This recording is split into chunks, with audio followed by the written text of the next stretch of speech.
Yeah, it's great.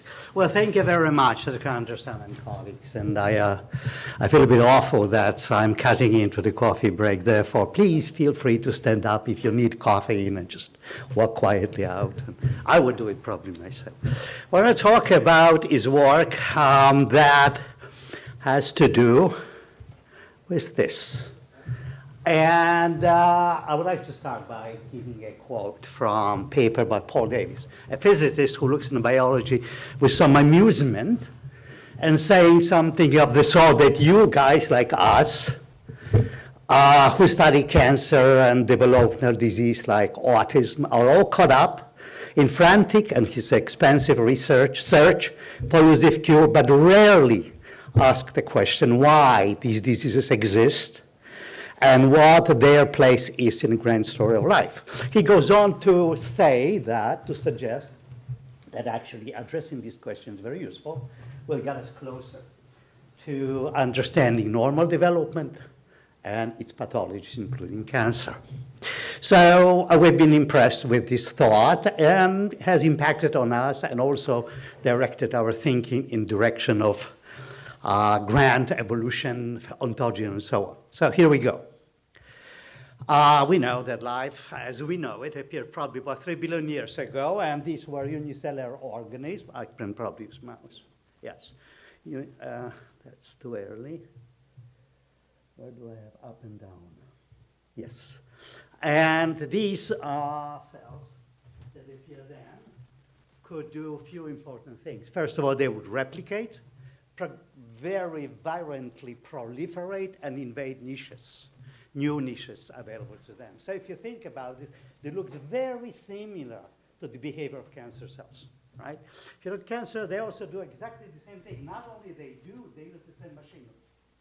The first genes that appear in these cells were later found in mammalian cells, particularly in the cancer cells, to be highly expressed or mutated, and then oncogenes. So that was 3 billion years ago. Next, in order to develop multicellular mechanisms, two things had to happen. Two innovations were required.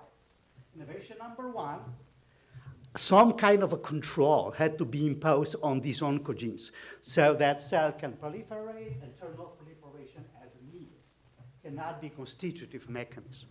The other was obviously to create genes that can build body. We call them morphogenes. So we have genes that can build, and you can read those names. We'll come back to that later. Genes that can build tissues, organs, develop symmetry of an organism, bilateral or otherwise, and basically make the whole thing happen. Now, with that, we now appear in the modern metazoan organisms like our own, and we know that in order to develop metazoan body, we need thousands and thousands of genes and myriads of transcription factors, and they must act in a highly coordinated way in time and in space, and space is very small. Actually, this is the cell nucleus. We have packed 30,000 genes in order to allow this programmatic realization of genomic material, okay? So how this is happening? Well, the answer to that is we really don't know. And we all are striving, many of us are striving to come up with an answer. Why is this happening? And it will be our, Evans and my take today to tell you how we think this is or may be happening. And this essentially stems back about 30 years ago when we engaged in the research of this kind and gradually we're unraveling evidence for a unique and new mechanism that we called integrative nuclear FGFR1 signaling, INFS, and found that this mechanism is quite unique. It operates in the interface of the genome, and epigenomic signals can integrate a variety of signals, all signals that are known essentially to control development, and then elicit a coordinated gene responses of thousands of genes, allowing cells to transit from one stage to another. Okay? So what are these FGFs? And that's an important point because they have historic names and that means nothing in terms of what they are really doing. These are proteins that appear in the evolution very early. Essentially, all metazoans have it, but protozoans, single-cell organisms don't. So some tissue formation may be governed by that. If you look on the evolution of these proteins, for instance, about 500 million years ago, we have C. elegans, which has LET756, which is FGF-like protein, and it comes equipped with 3 nuclear opposition signals. And actually, it's fully nuclear protein, and if you delete the signals, the worm will not develop, and life is gone, right? And you see this same evolution occurring, or the same properties being retained in mammalian FGFs, where a great number of them retains NLS, and they're never released, but they are packed into the nucleus through a very active process, while others acquire signal peptides and extracellular. We also found that this property that allows proteins to be shipped to different cellular compartments is also present in FGF receptors, and we have 4 of them, and one of them, FGFR1, that's the hero of today's story, has a very unusual transmembrane domain, which is studded with hydrophilic amino acids. And if you look on the conformation, it's not alpha helical as the decent transmembrane protein has, it's beta sheet. And in fact, the association of protease channel is very unstable and can be retrieved from that.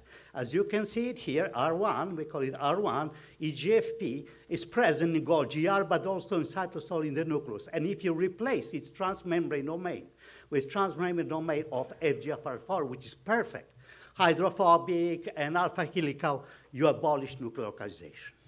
Okay.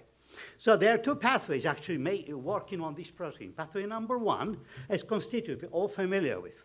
Protein translated, processed through ER, Golgi, glycosylated, and appears cell membrane. That's constitutive, happens not regulated, kind of boring to us. The other pathway is very exciting, which is the protein inserted in proteinase channels is still wobbling in the membrane and can be extruded by proteasome, RSK, and FGF2, and into cytosol, FGF2 provides nuclear localization signal. This is all grabbed by important beta and loaded to the nucleus. It's extremely effective mechanism, and most importantly, all signals that I mentioned before that control cell development, like NGF, et cetera, shown here, actually activate this pathway and load of the protein to the nucleus. Okay, I owe you, of course, an evidence that this is important. And the importance was illustrated initially not by others, who showed what happens if you mutate the single protein, like such. You have normal gastrulation, but you don't if you separate before. No tissues, no organs. Essentially, you have clump of cells like blastocells, non-differentiated, embryonic-like stem cells. Okay, so it's very important. But how single protein may do so much? Okay, well, to address that, we looked on several models. One of them is embryonic stem cells, and if you culture them, the blastocyst derived, they can go into different fates, which are dictated by various factors. But one major factor is retinoic acid. Depending on concentration, at higher can make ectoderm, a nervous system, and lower different tissues. And also there's gradient, which forms specifications. Okay. So what happens if you treat these cells with retinoic acid? In mouse embryonic stem cell, receptor goes to the nucleus. In human embryonic stem cell, receptor goes to the nucleus. In human neuroprogenitor, so is there any way we can thank you very much. Yes, also goes to the nucleus. And even in some cancer cells, it also goes to the nucleus. So it's a common response to retinoic acid, okay? What is it doing? Well, we approach this by expressing different forms of receptors. And for instance, this is differentiation of mouse embryonic stem cells into neurons with beta-3-tubulin fibers, axons, etc. We can do the same thing by expressing receptor, which we engineer to be exclusively nuclear, by simply taking part of the ligand and connecting to receptors. We have a ligando receptors always in the nucleus. We can also prevent retinoic acid differentiation by expressing dominant negative form. So a single protein can essentially program embryonic stem cells into a neuron. Okay? how is it doing? So let's look in the nucleus. This is SIM, which is the super resolution microscopy. We can get 50 to 100 nanometers resolution. And we looked on nuclear domains, so rich in RNA polymerase, which is red, and the receptor. And what we see here is they colocalize in common domains. And in fact, calculations show on the left side, this diagram shows us that at a given time, about 40% of active transcriptional domains contains FGFR1. We further found that this protein comes in complexes with CREB binding protein, which is universal transcription coactivator, and through that gains access to a variety of transcription factors. Okay, so here's the protein, goes to the nucleus, programs cells, makes them neurons, and binds to approximately 40% of all transcription factors. What's happening, really? And we couldn't address this question until recently, maybe 5 years ago, when these tools became available, which is chip sequencing, RNA sequencing. We can then look on the interaction of our protein with every gene in a body as much as the activity of these genes using RNA-seq. So we can synthesize the information and look on every gene and ask the question about activity as well as whether or not it's targeted. And here's the picture. So the picture is rather, amazing in my opinion. It shows targeted sites on all chromosomes. So this is mouse, but the same thing in humans. And this targeting increases as the cells are programmed to neurons. In contrast, RXR, retinoic acid receptor depletes, and NUR, which is partner of this protein, also is not changing. So this one actually brings the message to the genome. Okay?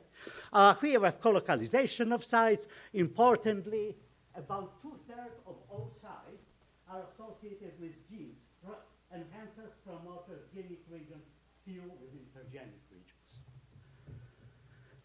Also, 80 to 90% are associated with the promoter of active genes, only 10 to 20 now inactive. Okay? And using a variety of mathematical formulae, like Dr. Ishii was saying a few talks before, we could then apply our data into analysis to what of pathways that these genes are operating in. It's statistical calculation, and the result is essentially saying what pathways are involved. And the most important, maybe striking finding that we had, was that this famous Kanata pathway, which is here, so of pluripotency, is kept in some low activity state by FGFR1 binding with 2, but when cells are programmed to exit pluripotent states, receptor interact with a variety of pluripotency factors and inhibit those genes. So indeed, when we transfect receptor, cells are reprogrammed from pluripotent to differentiation state.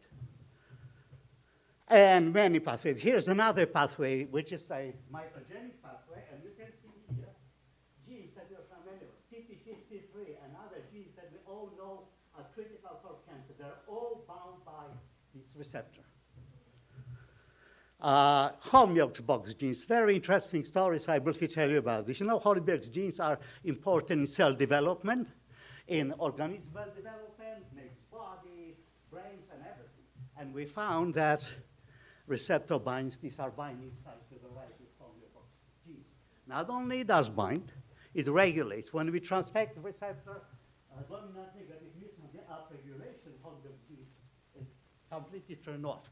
We can bypass retinoic acid, transfect simple protein, and not only we program cells to become neurons, we essentially program box genes to be active.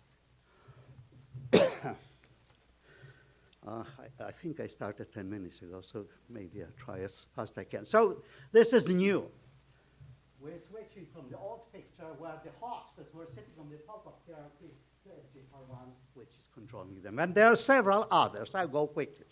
Genes that make decision, brain or mesoderm. One goes to both genes, but one category is inhibited, activated, the other is inhibited. Wind pathway also activated and controlled by theirs, and so on, essentially all developmental pathways. And one more thing. It binds to thousands of gene cards. we believe that actually does not bind linearly to single gene separately, but the genes form hubs, transcription hubs. And genes from different chromosomes are put together by this protein to form multi-gene consortia, if you will. And we show that, for instance, gene chromosome 14 and 6, using this technique, from the capture analysis, we find that indeed the receptor brings these genes from different chromosomes together. It also brings genes of the same, this is in situ hybridization, showing that these genes are brought together by receptor. In addition, genes are brought together within single chromosome. These artists show interactions. So, at the end, this is new and pan-ontogenic pathway. It sits on the top of ontogeny, can activate and control genes involved in cell cycle and cancer, cell pluripotency, body access patterning, neurodevelopment, and endodermal development. And just at the end, this is one of the diseases that we're studying. In schizophrenia, neurodevelopmental disorders, we see in different patients with mutant genetic mutation, common core of about 1,000 deregulated genes. They all are binding FGFR1. So we are looking into therapies that may address that. For instance, we know that if we transfect these nuclear receptors into adult brain, we essentially make adult brain to behave like embryonic brain. It begins to build new cortical layers. If we use drugs that do the same thing happens. If we go to cancer cells, typically in cancer cells, this mechanism is turned off. If we transfect genes that express nuclear receptors, we essentially cause differentiation of a variety of cancer cells. So basically, this is what I have to say. I believe that we have a universal new ontogenic mechanism. And if we learn more about it, and if we target this mechanism, we may come up with totally new therapeutic tools to combat cancer and develop diseases. Thank you. Okay. Sorry, I had to rush because of coffee. And then straight to coffee. Yes. And can you be back here by 10? If you want to ask more questions, you can ask them outside, but just one question. Yes, please. So do you have finding of receptor in mitosis? The receptor, nuclear receptor is not involved in mitosis. It causes kick out of mitosis and differentiation. The membrane signaling classical causes mitosis. So the receptor is still bound to polyclinic during mitosis? No. No. It's only in our hands, kicks pluripotent cells out of pluripotency, out of cycle, and they differentiate. It's a single signal that reprograms thousands of genes. Thank you very much. Sorry, I was hurrying. Thank you. Okay, so.